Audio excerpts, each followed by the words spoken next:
Welcome to the Naavik Gaming Podcast, where it is our mission to explore the business and future of video games. We bring together the industry's brightest builders, investors, and thinkers to keep a pulse on current events, dissect emerging trends in games, share lessons learned, and have a great time.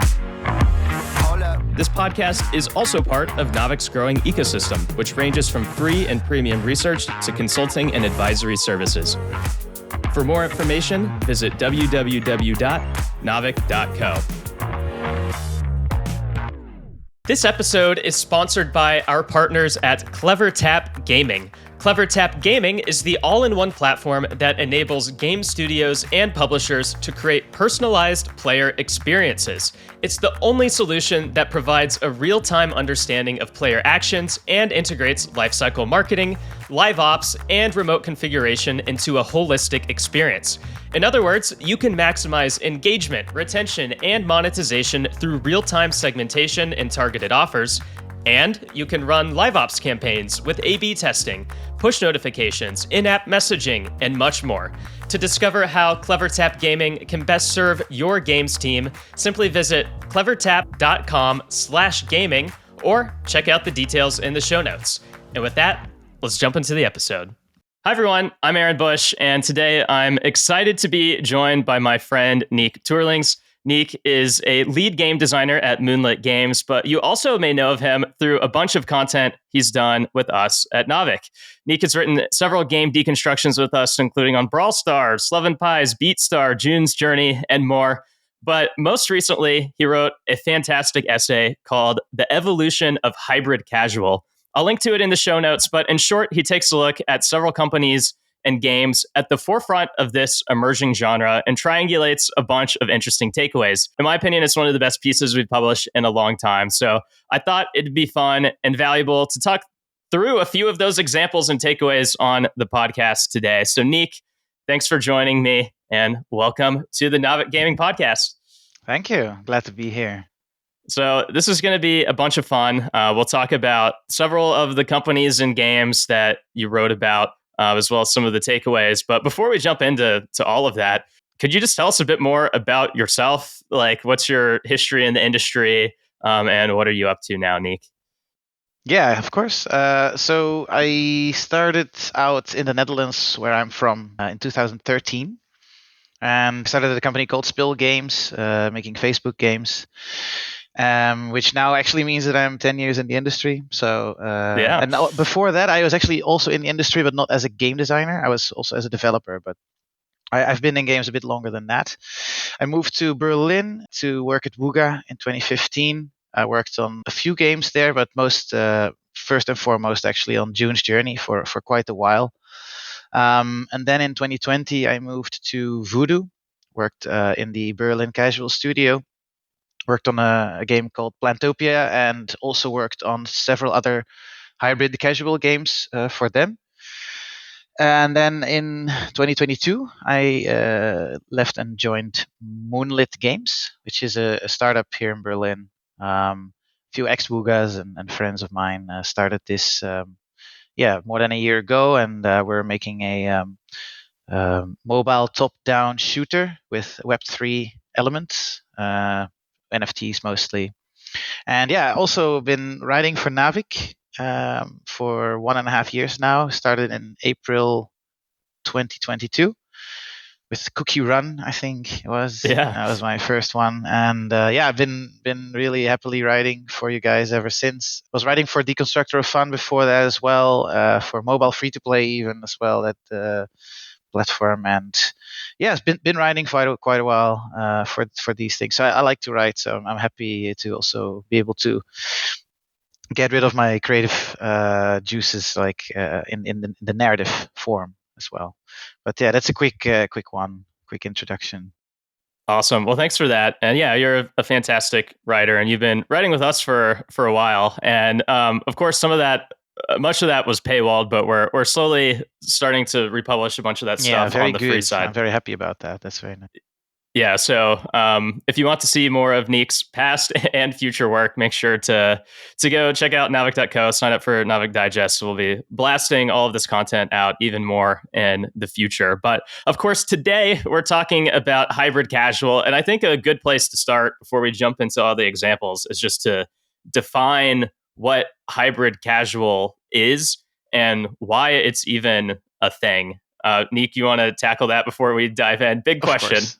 Yeah. It's an interesting one because it's been a little bit blurry over the years since hypercasual became really big. There was always the question if it would be sustainable in the long run, specifically after Apple announced to be making some huge changes, which eventually happened. And I think from that sort of desperation, and also from the yeah the maturity that was needed for this segment, I think there spawned another sort of mentality of developing these games, because what hypercasual did really well was acquiring users very cheaply, and then of course, in terms of retention, it was always a very short-term game. But what is possible, eventually it turned out, is that you can still acquire these players in a hyper casual sense, but you can then actually slowly and then really slowly move them into a little bit more of a casual game experience, which takes a little longer, which holds you in there a little better, which is not so repetitive. And it's now a genre, and it's a bit of a buzzword as well. So it's a bit crazy. I think because of this, we posted it. I posted on my LinkedIn and got 25,000 impressions on that post over the last Yeah. 2 weeks, which I'm pretty surprised about. Even I expected some good numbers, but like that was quite a nice jump. There are a few more facets that you could Im- yeah you could expect from real hybrid casual titles. The first one is just what I said, right? You have to really try to use that hyper casual user acquisition, but you have to also have then this really instantly understandable arcade core game that really requires almost no tutorial. That is the main setup for it. But then in longer term retention, you would want to have a free to play economy that really is able to leverage a meta game with its metagame with a longer tail. So you would have more live ops, and you would really see events popping in that you usually see only in the more casual games. And hyper casual has never seen these actually. And lastly, I really realized during the writing of the article that this is mostly, like, let's say 90-95% facilitated usually by a really quite heavy power progression in the core. That is 95% of the games have leverage that as their way of making players stick around, because that didn't happen in hyper casual either. So those are in a nutshell, really the the aspects of what a hybrid casual game would be. It's a tricky one to develop because you have to be really in the middle between two genres, actually. Yeah, and it's evolving. It's a little fuzzy, but I think those points, It is especially a the bit power fuzzy. progression point, is probably one that maybe not everyone has pieced together or noticed. So I think that's well summarized. And I know it is a bit fuzzy to define, but do you have any like numbers to put around this genre in terms of like how it's Yeah. grown or how it stacks up today? Yeah, I did a quick Google, and it's a little outdated as the year isn't finished yet. But I checked some articles that mentioned the metrics for last year and how the hybrid casual segment, which is also quite tricky to find in the data tools that you're using, because which games are really hybrid casual is really hard to see from the app icon and the description. You don't know Yeah. really how the meta game evolves, so it's really tricky to really have this a strict segment. But what the article mentioned was that there would have in 2022 it has hit 5 billion downloads, which is like an increase of like 3 to 13%. I checked a few sources of the year before. And in comparison, the hyper-casual downloads, they fell with 15%. So a lot of hyper-casual developers started also evolving their games into a little bit more elaborate concepts. So hyper-casual went actually down from 50% in Q1 2021 to just over 30% in Q1 2023 this year. So it really fell down, and it also shows that all the hyper casual developers started making their games more elaborate experiences. In terms of revenue, I know it went really high, much higher. I don't have the exact numbers just because of the reason I just said. It's quite difficult to put your finger on. But yeah, I know it went much higher because the whole segment has grown. Another reason why it's also difficult to know this is because the monetization model of these games is actually it's hybrid, right? So it is Yep. ads and it is IAPs. And while we know the IAPs quite well because of the data platforms, the ad side of the equation is usually a little bit more unknown. So it is really hard to say how much they really increased in revenue because of that sort of unknown factor that we can't really check market wide for the ads. Yeah, that makes a lot of sense. Yeah, clearly the falling off of hyper casual has led to an opportunity for for other types of games to step in. But Right. yeah, the revenue side, as you say, is hard to gauge because platforms like Data.ai, which is awesome, and of course is a partner of ours, aren't on top of the ad side as much. But also, even as we'll talk about in some of these examples, I'm sure, even different hyper casual or hybrid casual games, excuse me, will have different splits between their IAP revenue versus their ad revenue. So I think that's a good segue to go ahead and just start talking about some of these examples, because really the crux of your essay was like looking at all of these examples to then pull these like broader takeaways from. So let's go ahead and actually start with Say Games, which is making Dreamdale. But before Right. we kind of get into the details of Dreamdale, Niek, could you maybe just provide some quick background? Like, what was Say Games previously known for? Like, what is it doing in hybrid casual now? And like, what's special about Dreamdale? Yeah, of course. Like Say Games has been actually, I think, the most consistent publisher of hybrid casual games. They were much earlier than the other players, and by players I mean companies in the segment. And they have made, of course, lots of hyper casual hits before. Like Drive and Park, Train Taxi, Jelly Shift, Sandballs, Johnny Trigger, and Johnny Trigger started already being a little bit more elaborate. And then after that, they really got a huge hit with Squad Alpha and My Little Universe, which I think they are all made by Estoti, which is like a French game developer, and of course, they were one of the, I think they were one of the main developers that would um, publish their games under the Say Games umbrella. And because of the success of My Little Universe, the next game was published by a different developer was then Dreamdale. Um, this game came out. I have to check it a little. I think 2022. It really started scaling last year. Yeah, so it's like a kind of a new genre that was built on top of this mechanic where you have this backpack that you sort of gather resources with. But this backpack is like a huge tower of objects. You might have seen lots of ads for this.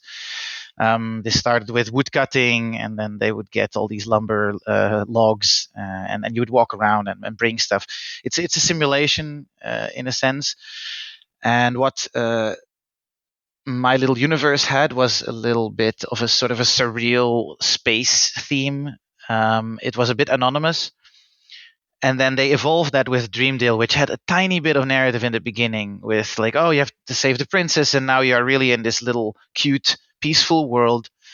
um, but it does really feature a quite elaborate power progression, including all the equipment that you get, because you are cutting resources, you are cutting stone and wood and everything else, and it just really explodes in terms of amount of resources that you can find.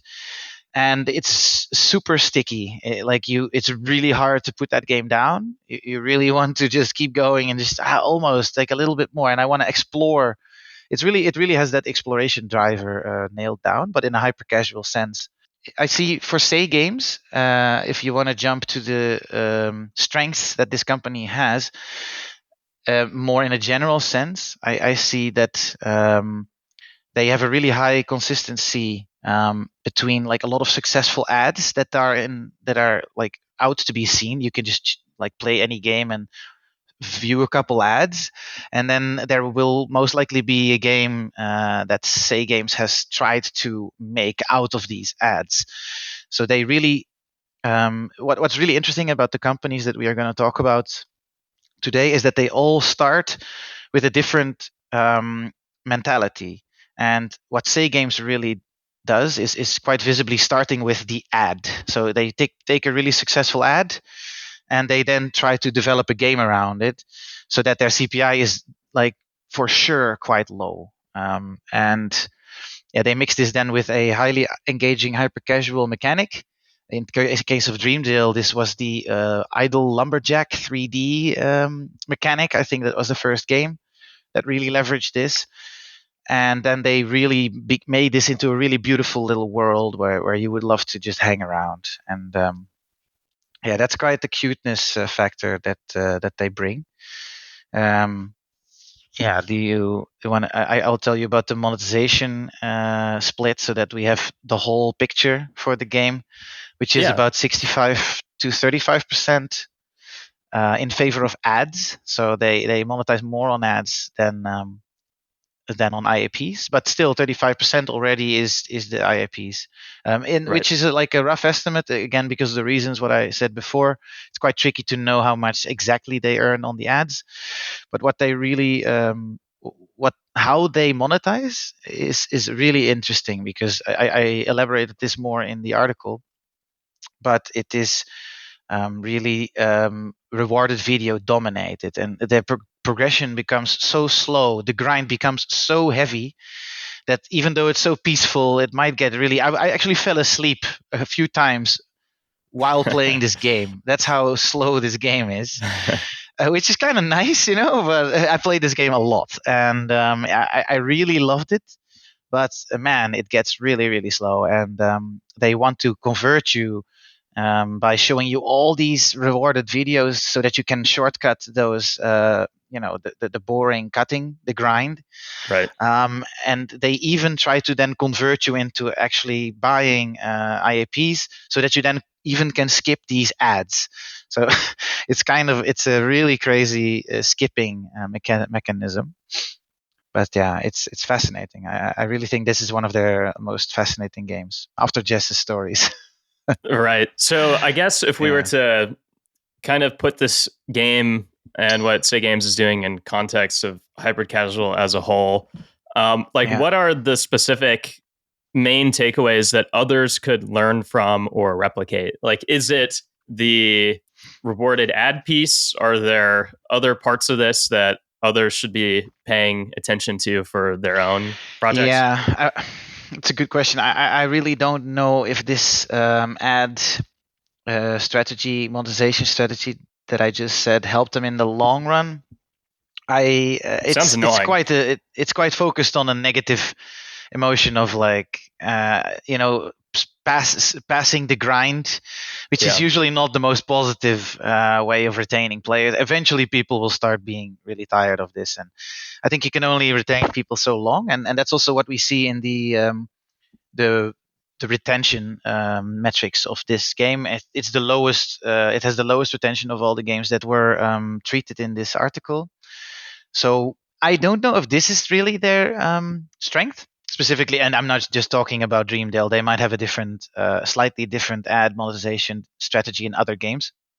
But what I do really like about Say Games is that they really take these highly engaging arcade-inspired core gameplay mechanics, and then really make it their own in a sense. But it still really stays true to the essence of that really hyper casual marketing side, and I think that's what they do best. Like, I think when it comes to starting from an ad point of view, look at the games that Say Games make, because they really check, okay, this is a good ad, now let's make a cool game about that, and they have done it over and over. Yeah. So you mentioned kind of the weaker retention that can come from, I guess, being kind of annoying and forcing the grind, which makes sense. They don't force that. They don't force anything. It's just that you want to skip because it's so slow. Yeah. Yeah.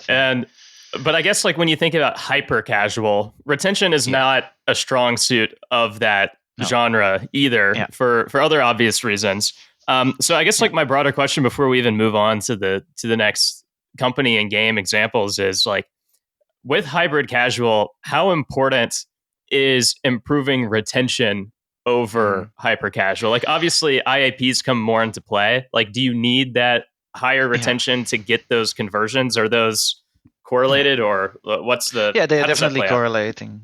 Yeah, definitely. So the answer really is a bit relative, because it depends on the revenue split that you have. So the more your strategy is built around ads, specifically interstitial ads, which don't really happen in Dreamdale too much, but they are in there. Then the shorter you don't have to have such a long retention, because the players are just force fed ads, right? So in that case, you don't need to be retaining super long. But in my opinion, coming from casual, that would not be my strategy as a game developer, because it is still a very long, short term thinking in a sense, and you can see that they are a company that comes from hyper casual, because they have properly evolved, but not so much that it is really that it has lost all the hyper casualness. You really see interstitials flying around, and so it does definitely relate, but in because their split is 65% ads, I think it includes quite a lot of interstitials as well, even though the RVs really dominate the revenue, but it's probably because they convert you into the IAPs. Yeah, makes sense. Okay, well, let's go ahead and shift gears and talk about our next company, which is Voodoo. And the two games that you wrote about within Voodoo are Mob Control and Collect 'Em All. And we can hit on both of those quickly. But again, similarly, maybe let's start with some background. When and why did Voodoo start getting into hybrid casual, and like what are the tenets of their strategy so far, if you can nail anything down? Sure. Well, I know these guys a little bit.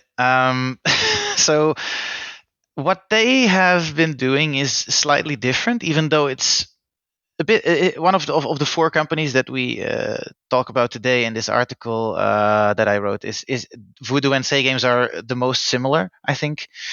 They don't start with an ad, but they start with that huge collection of hyper casual games that they have been publishing, because they have definitely published the most hyper casual games in the world, I think, and they have the most hyper casual players in the world. So they really can leverage their catalog. And what they do is they take they take one of the many games that they get submitted by other developers that they would usually publish. They double check if this game now has a potential to also get a power progression in there, and to maybe be hybridized.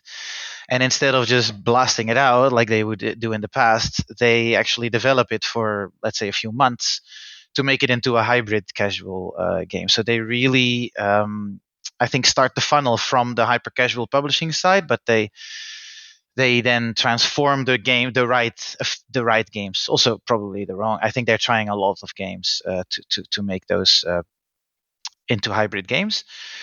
But yeah, they've done this very visibly with Mob Control, which is the most important game, I would say, that Voodoo has published on the hybrid casual side. That game does have like an insane amount of ad revenue, and it's like 85% ads. They actually said it themselves, so this is not a guesstimate. This is really what was published by them publicly. So that means 15% of IAP revenue only, which is very low compared to the other games that we are talking about today. But they really go from hyper casual game to hybrid casual game. They really still start with their core strength. I mean, why wouldn't you? They have the most expertise in this whole industry, I think, with these games. But yeah, I know from experience they also didn't nail this right away, right? They have also taken quite a bit of time to really figure out which games can we hybridize, and of course they didn't start with Helix Jump and tried to Right. hybridize that one, because some games you just can't do. But you would be surprised how easy it is to fall in the trap of like, yeah, of course we can add a power progression. And in terms of game design, then later only realize like, yeah, this actually doesn't really make much sense. And before you know it, you have spent like 3 months trying to like jam a power progression into a game that in the end doesn't really work. But they do add the power progression later, and they do it even like, don't tell the players, but it's in some case it's quite fake. You can actually play mob control offline, even though it has a coin master meta, right? Which obviously you open the game and you need to be able to check who attacked you. But no, you can just open it in the airplane and you can check who attacked you, which is a bit weird, right? So they fake quite a lot of things, which in hyper casual land doesn't matter. The players don't even care, or they don't really worry about these things. So they are still really on the hyper casual side of the market, if you will, when they look at their game design. They do really simulate these experience in the apart from actually blocking players that are offline. Right. They simulate the experiences quite well to be real. So it is sometimes also quite hard to see what is real and what's not. But yeah, most of especially in mob control, most of the interactions are actually fake. Yeah, And it was then funny. It was actually kind yeah, of, sorry to cut you off. It was kind of funny no, no to worries. read in your article about how you can like pause multiplayer and stuff like that. It's like, yeah, they're not Yeah, even trying to cover it up. This is like very obviously fake, and everyone knows yeah, it.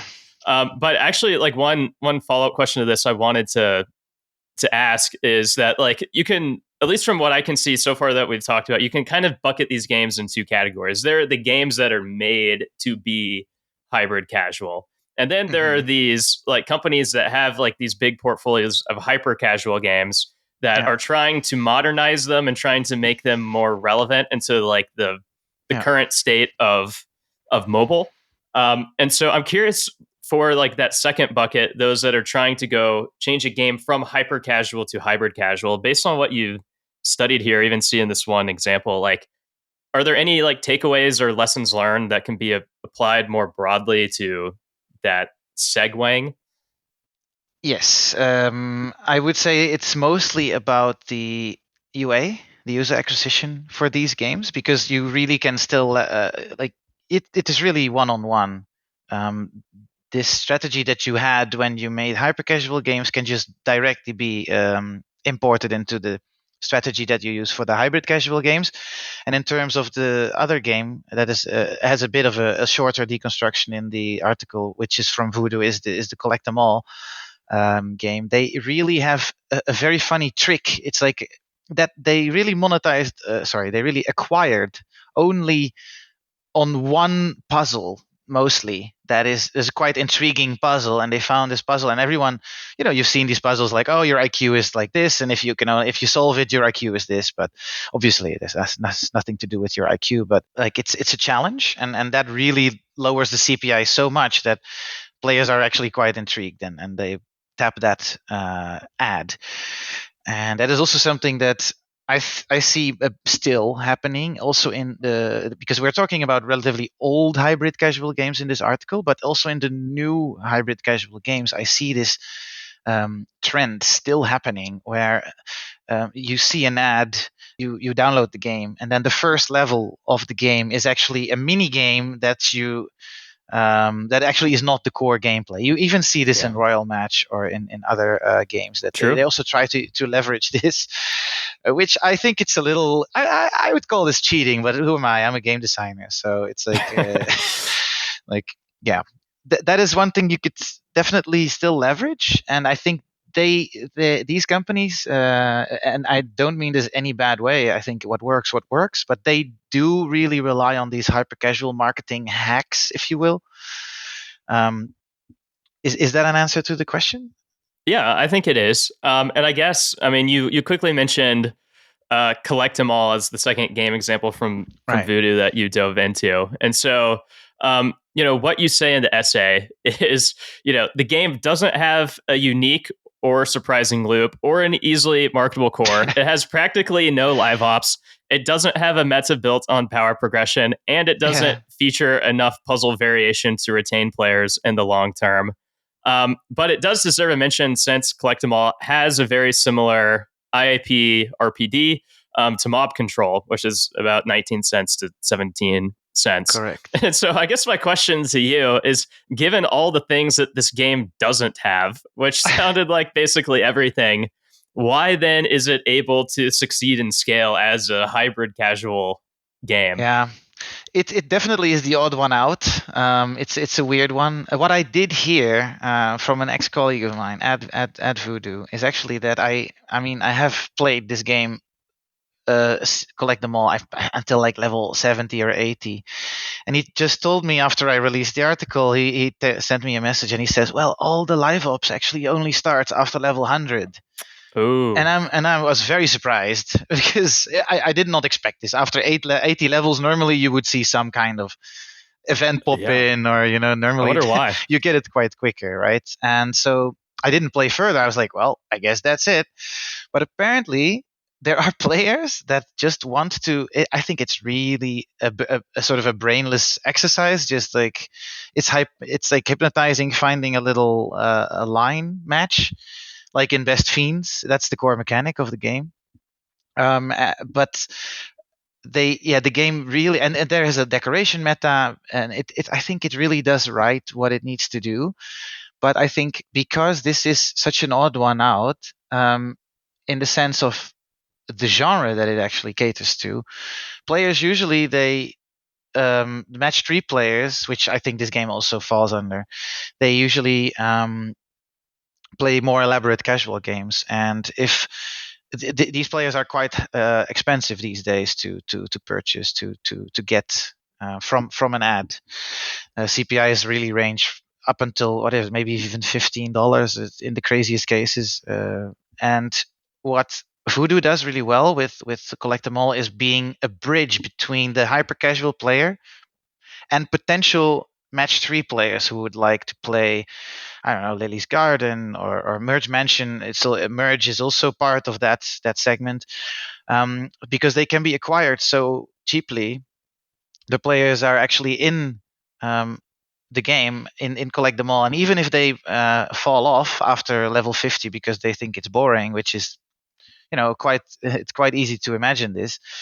They might just they go forward to another game that they see an ad of in this in this app, and it is, I think the CTRs are really high for this game. And if you look at the price of the no ads pack of Collect Them All, you can also see it because that price is much higher than it is in Mob Control. So if you want to get rid of all the ads, you really have to pay $10, I think, in Collect Them All. While in Mob Control, I think it's about $3 or $4. So I think they just get way more like ad impressions that really click through, and I think it's really just a funnel. It's a gateway drug to to casual games, to casual puzzle, I think. Yeah, that's a good way Which to put also it. works. Yeah, it's a crazy game. I I'm fascinated by it, but I couldn't Yeah. go through to level 100. It was too brainless for me. I couldn't do it. Yeah, it really is the odd one out. I think that is a good way to put it. But we have a couple more examples to get through. So let's go Right. on to the next one, to a company called Madbox, which is also, traditionally a hyper casual company with one hit hybrid casual game, Pocket Champs. And in Yeah. your essay, you say Pocket Champs is an amazing case study in taking a game concept, Fall Guys, and dramatically simplifying it to make the accessible concept ultra accessible. So I guess my question to you, Niek, is what exactly did they do to make something like Fall Guys ultra accessible? And through something that's so accessible, how are they able to make it more successful also with IAPs than basically all of these other games that we're talking about? Yeah. You said two groups of companies, the one that try to come from a hyper casual standpoint, and the ones that sort of start over and really start at a mentality of hybrid from the get-go. Right. And this is actually that was a really good segue into Madbox, because Madbox is that company that did this really, really impressively well. They are a hyper casual company, but I did not know that actually until I researched them.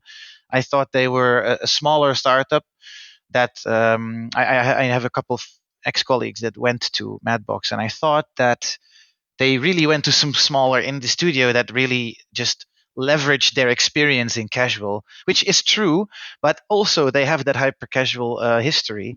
But it doesn't seem like they use these transparent tricks that I was talking about, at least transparent for us as game developers in mobile, as much as Voodoo and Say Games do. I of all the games in this article, I am the most positive, and as a game designer, I am actually the most amazed by this one, because they really started out with from zero again. They didn't just take a hyper casual game, and they what they really did is like, okay, we'll take the essence of Fall Guys, which is, I call it the photo finish, I guess. In Fall Guys, of course, you control that photo finish, and in this game, they simplified it so much that you don't even control the finish anymore. It's just you do control it, but not during the core game. You control it just before you start. You select a few, very few parameters of what you want to start the race with. And in the article, it's I don't have time here to really go deep into the exact game design of it. In the article, you can see it. It's a very smart, and I have never seen this before either. Very smart mechanic of, okay, let's see if the choice that I made works out. And you see all the guys running, and you have a sort of a cinematic camera, and it flies over this Fall Guys esque level very Yeah. nicely. And you really are like waiting there with like nail biting excitement, at least in the beginning, to see if your little champ actually makes it second or first or sixth if you don't do it well. And it's a beautiful game, and I have been playing this even more than Dreamdale. I think I've completed Dreamdale when it came out. This game, even while I played this maybe 2-3 years ago, and even while I researched it for the article, like what is it, 2-3 months ago, 2 months ago, I started it up again, and I got immediately hooked to one of the events that was in there to get one of those. Um, how do you call it? Like, it's one of the modes of transportation that you can win. And I was thinking, oh, that's a cool one. It's like it has a nice legendary color. It has all these gacha elements as well. They really took all the super engaging mechanics that a meta can have and just jammed it into this game. And um, what they do really well is they started with a power progression. So Say Game starts with the ad, Voodoo starts with an older hyper casual game, and they just start with a power progression, which is that's what they're going to build their game around, and that's very impressive. It's a really native hybrid game, and that's quite impressive because I don't see this very often. That's what I think about that game. I'm very positive about this one. I also have a few sort of unique things that Madbox has tried to do in terms of monetization, which specifically, and that is actually that they really they really leverage the rewarded ads. Every time you win a race, you have the chance to increase your minion or champ, or what it's called, a champ. It's statistics a little bit, and with every point of improvement, you can grow further into the power progression of the game, and that's really it. It's a one-dimensional power progression, but it works so well. And um, they even just blatantly give you these extra points for a rewarded ad. And if you get the right, sometimes they give you a really good one, like a legendary increase, which is like 10 points, or like it's quite a lot. Sometimes you get a bit less, and then when it is a bit less, you're like, yeah, this is not something I want. The other 50% or 80% of the time, it's actually something that you think, oh, that's quite good, because they also gacha-fied the increases in the power progression that you can get from the rewarded ads after the runs. You can't change you can't change the outcome of the race, but yeah, you can actually change what you get from it by watching ads. So Yeah. and yeah, the most impressive thing actually, and that really comes back to the sessioning of the game, or actually the play rhythm, I would say, is that it's so genius. They have the races, they take 30 seconds. Do you know why the races take 30 seconds? You can probably imagine why. You don't do anything during these races, so you might be cooking and you might press okay. You might press start on that race. You might cut your carrots for 30 seconds. You have Is that one what you eye do on while that racing, game and Niek? one eye on your carrots. You cut your finger off almost. Uh-oh. And then after 30 seconds, this race ends. And then they say, oh, you won or you lost or whatever. Do you want to do? And then they give you a rewarded ad. And then you can do the same thing, 30 seconds. Just press the yes, I want to watch the ad, and keep cutting. And then, it's like, oh, I can watch an ad, then I can watch the race, then I can watch an ad. But it's all watching anyway. So it doesn't really matter if you watch an ad or if you watch a race. I would argue that this is not good for your CTR, but Yeah. it does really work. It still earns, I think it earns them a lot of money. And it's very impressive how they just so smartly came up with a game that facilitates watching ads so easily in their core. And that is a beautiful thing, actually. I was quite Yeah. impressed by this. Yeah. Yeah. And I would think too, I mean, there could be lots of different types of even just racing mechanics and like other games that could take something from this and figure Yeah, out how to apply definitely. it in other ways. So that'll be interesting to Hmm. see. We should probably move over to our last example of today, which Hmm. is Habby. And Habby, of course, created Archero, Oh which is, man. the hybrid casual pioneer. And more recently, it found success, a year ago or so with Survivor.io, where players level up to fight off hordes of enemies across rounds. And we also, Eva from our team did a good game deconstruction on Survivor.io a good while Shout out to back. Eva. And it's been over a year since they launched. So Niek, maybe to start on this, how has this game performed? What has this team done to try to improve the game? And since Yeah. this is like an earlier example too of hybrid casual, like that's kind of played out part of its life cycle, like what can Hmm. we learn from that? Yeah. Yeah, that's a big one. You could talk like a whole podcast about this game by itself. It's a huge game, because I mentioned it in the article. I think of all the games that I that I covered in the article, I think 90% of the IAPs in terms of like absolute revenue is made by Survivor.io, and then the other games that I talked about have like 1 or 2%. Yeah. So it's an insane game, and of course they are very successful. This game has been making a lot of money. It has been a bit on the decline in the recent months, and it's probably reached it has probably seen the most successful time that it could have, but still it's making huge amounts of money, and it's actually the only game that heavily favors IAPs compared to the ads, of the games that I'm talking about. Like Madbox also has Pocket Champs had like 42% ads and 58% IAPs, which is that's not actually significant, but something around that number. But Habby really goes much higher. They have only 35% ads and 65% IAPs. They really also started from a really different point of view. So what they do in a unique sense is they, instead of taking a hyper casual concept and then making it more elaborate, they did the exact opposite.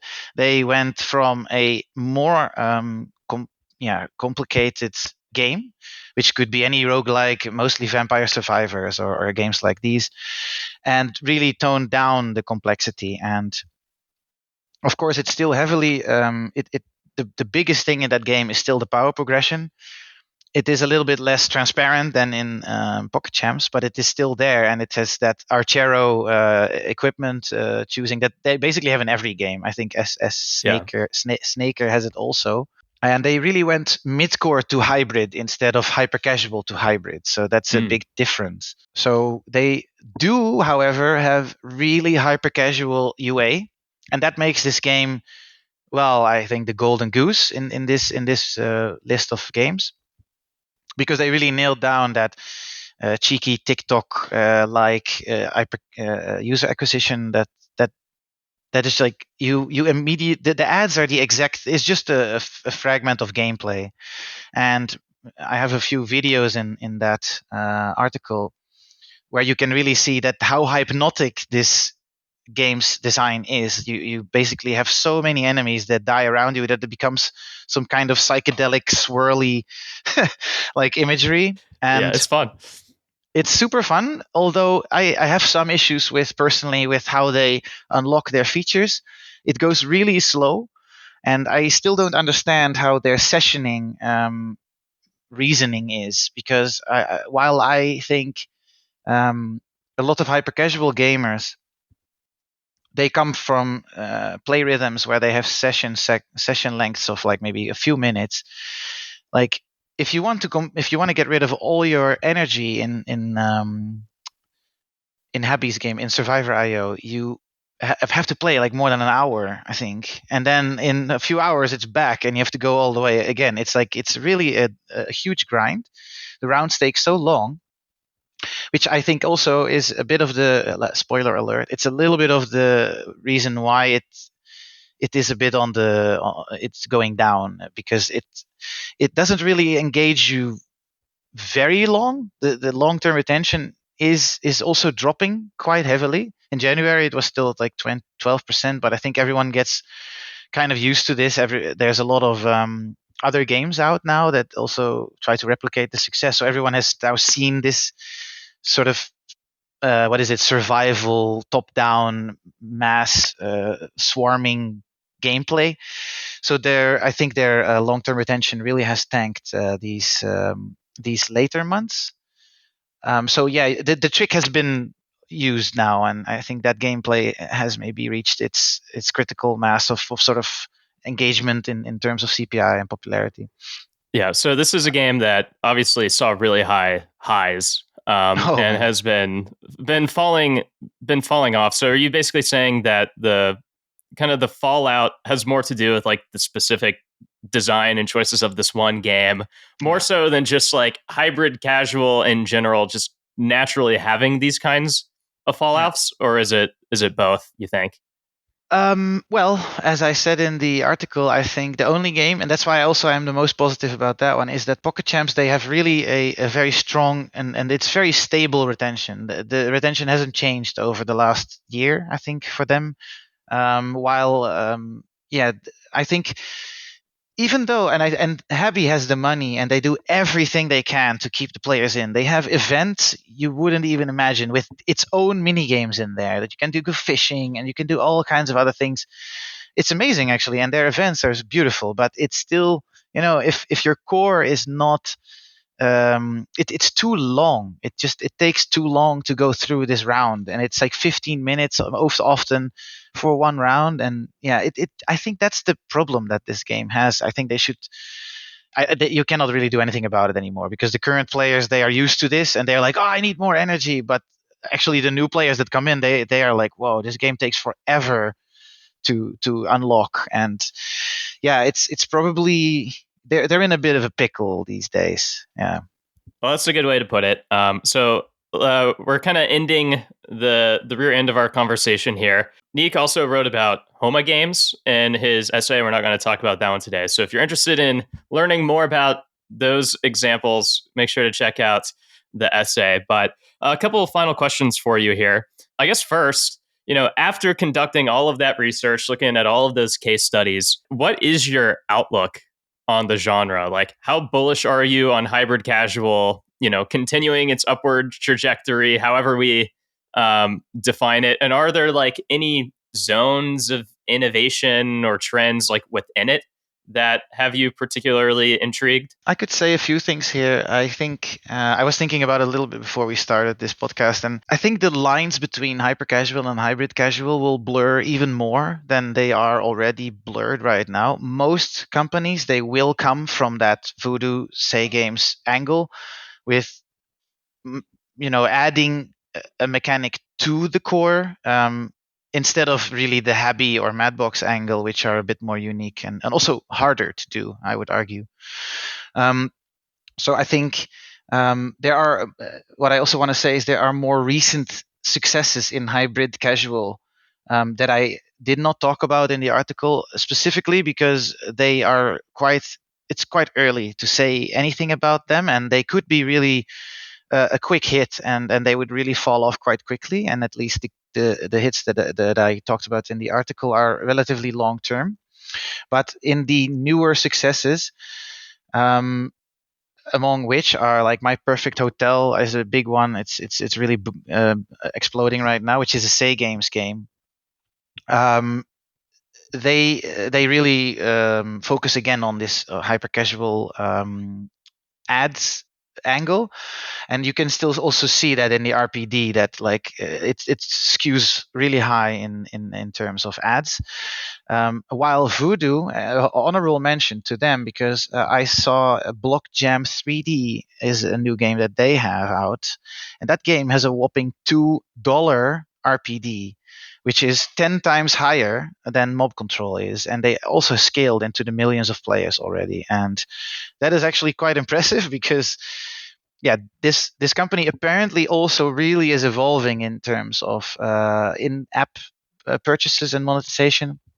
So I think they will, the bigger companies like these two, they will stay around and really solidify their position. I think they're in a good trajectory. We also will see those ads that I told you about that are like kind of a mini game instead of the actual gameplay. We will see this more and more as well. It's just still a good trick to pull. It's probably not the best for your long-term retention, but if you have a big split for ads, maybe you can still try that. But I think also new players in the market will come in. Notably, Supersonic has had a pretty good amount of hits recently. I think Going Balls and Bridge Race have been a good one. And I think they will also like more. There will be more challenges forming. It just every company takes a bit longer or less. Yeah, it could be going quicker or it could be going slower at specific companies. I think Homa will also figure it out soon with Merge Army. I think they also will try to take a piece of the cake. And yeah, how bullish I am about all these things, it's very tricky to say. I think this will keep going. I'm definitely not bullish on hyper casual. I think more, as I said, more hyper casual games will start adding at least some kind of live ops, some kind of IAPs. But how fast or how slow this will go, I have it will have to see. It's a very volatile segment. Gotcha. Well, that's all very well said. And thanks for sharing those other examples that we should all be keeping an eye on. It will be really Yeah, interesting there's to all new see ones. how all of this evolves and who else emerges onto the scene and kind of helps push this forward. And even how all of the more traditionally hyper casual companies, whether they can, you know, innovate and come up with new things faster than some Yeah. of the hyper casual games fall off will be a big question for these companies, in my opinion. last question for Unique is just what else are you excited about, or what else are you working on? Is there anything else that, whether in the genre or what you're working on, that you want to give a quick plug or shout out for before we wrap up? Yeah, plug time, I guess. Sounds good. I'm actually quite excited about the game that I'm really working on mostly full time these days at Moonlit. It has a few, as I said before, it has Web3 elements in there, which I think is a new challenge. And because of let's call it the saturation of the casual and mostly casual market that I've been working in for like 10 years now, I'm actually a little happy to be surfing a bluer ocean, because I think it's a good challenge now to make Web3 games fun. And that is a new challenge for me. So it's not super linked to any hybrid casual. It's actually not. Although the game has also, it's called Rogue Nation, the game we're making, and it has definitely some hybrid casual mentality. It's also easy to pick up. You totally understand immediately what you have to do, shoot. And but then we will also add a really deep meta, including like permanent ownership for the items that you get. And in terms of articles, I would say a small plug that in November I'm going to write about a Steam game for once, instead of a mobile game, which is going to be about Dave the Diver. It's a beautiful little Steam game that I'm very excited about. I'm actually super hooked, and it's also a pun, but I really love that game. Actually, I've been playing 20 hours over the last 2 weeks, or something a bit more. It sounds not like so much, but I have it's a lot to do. But it's beautiful, that game, and I'm also quite excited to deconstruct that for you guys. So that will be my next topic, and I'm also excited for when this podcast launches. So yes. Well, sounds like we got plenty to look forward to. Rogue Nation and Dave the Diver deconstruction, which I still need to check that game out too. It's but beautiful. knowing that you're writing this decon will push me to bump it up my to playlist. And Great. All of that sounds amazing. Well, time to wrap up. Niek, this has been a bunch of fun. So thank you again for hopping My on pleasure. today. And to all of our listeners, thank you for tuning in as well. And if somehow you're not signed up for Naavik Digest yet, I recommend going to naavik.co and doing so, because Niek and our fellow colleagues are going to continue publishing essays and game deconstructions you won't want to miss. And even if you enjoyed today's episode, I still recommend checking out Niek's essay, The Evolution of Hybrid Casual, just to even get like the more visual component of what he's saying, where you can kind of, there's a lot in there. It's a big one. It's a big one. It is a big one, but that's what part of what makes it really good. And it's really grounded and, really showcasing through the visuals and videos, like how these games work and kind of what makes them unique or special. So make sure to check that out. But with all of that said, I hope you all have a great rest of your days, and we'll catch you next time. If you enjoyed today's episode, whether on YouTube or your favorite podcast app, make sure to like, subscribe, comment, or give a 5-star review. And if you want to reach out or provide feedback, shoot us a note at podcast@naavik.co or find us on Twitter and LinkedIn. Plus, if you want to learn more about what Naavik has to offer, make sure to check out our website, www.naavik.co. There, you can sign up for the #1 games industry newsletter, Naavik Digest, or contact us to learn about our wide-ranging consulting and advisory services. Again, that is www.naavik.co. Thanks for listening, and we'll catch you in the next episode.